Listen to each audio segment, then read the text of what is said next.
Taïma, tu vas où? À une conférence. C'est quoi le sujet? Ça n'est pas pour toi. Qu'est-ce que t'en sais? Mais je te dis que ça ne t'intéressera pas. Dis toujours. C'est une conférence sur la sexualité. Aoudou billah, t'as pété un câble ou quoi? Mais pas du tout. C'est toi qui es à côté de la plaque.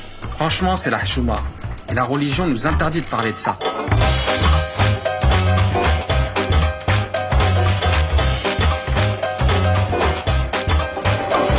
Bien non, c'est pas religieux, mais c'est davantage culturel et traditionnel, ce tabou autour de la sexualité. Ça vient des traditions du livre, c'est-à-dire des traditions juives et des traditions catholiques, qui ont pendant longtemps fait de la sexualité, au moins jusqu'en 62 avec le Concile Vatican II pour les catholiques, qui ont fait de la sexualité quelque chose de négatif. Il y a cette idée que la sexualité, le corps, c'est le tombeau de l'âme.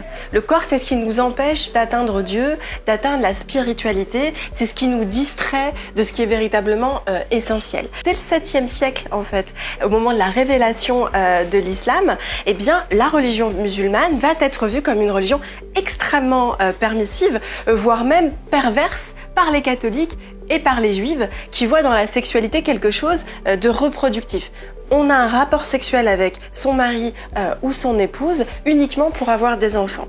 La religion musulmane arrive, la révélation arrive en disant eh bien pas du tout, la sexualité et le corps sont sacrés, c'est même des avant-goûts du paradis. C'est pas simplement que ce n'est pas interdit ou ce n'est pas quelque chose de péché, plus que ça, c'est ce qui va finalement nous rester du jardin d'Éden et ça va être presque notre bande-annonce de ce qui nous attend après. Finalement, les échanges avec d'autres cultures, les cultures occidentales avec plein de guillemets, vont finir par impacter avec la tradition, avec nos bagages culturels, notre manière de voir la sexualité.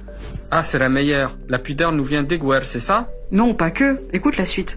La révélation islamique, eh bien, elle vient aussi rompre un certain nombre de préjugés ou d'idées reçues dans la culture bédouine. Il y avait des croyances, et parmi cette croyance, l'idée que certaines positions étaient interdites. Certaines choses, on ne peut pas les faire avec sa compagne, ou on ne peut pas les faire avec son compagnon, si on est des gens corrects, si on est des gens bienséants et bien pensants. Et le Coran vient rompre avec finalement toutes ces idées reçues et toutes ces croyances en disant pas du tout, ne vous réfrénez pas. En sexualité, ce qui n'est pas clairement interdit est autorisé. Donc bien sûr, la culture arabe, au moment de la révélation, elle aussi est complètement empreinte de croyances et la tradition islamique vient en grande partie remettre en cause un certain nombre de ces croyances. Tu ne vas pas me dire que le prophète en parlait à son époque?